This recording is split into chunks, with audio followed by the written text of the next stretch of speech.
Brad Williams, a refresher. Okay, this is just a review. The LEN function, very straightforward.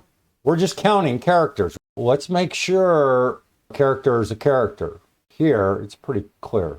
What happens here? Is there a space or is it just empty?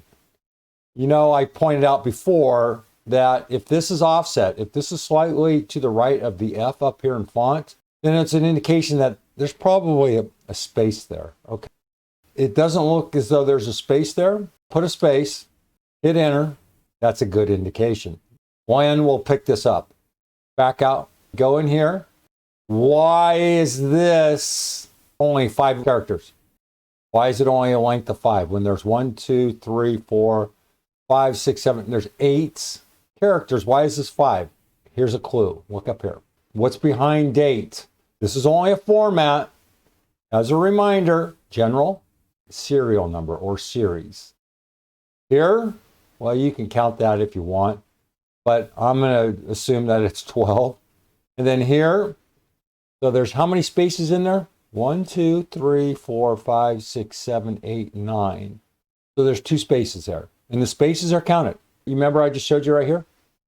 That's LEN. So when you're messing around with LEN, not here, but when you're working with more complex text manipulation, just be sure that you're counting the right stuff or subtracting the right stuff. With LEN, we're going to use it to define deletion points where we're going to delete stuff.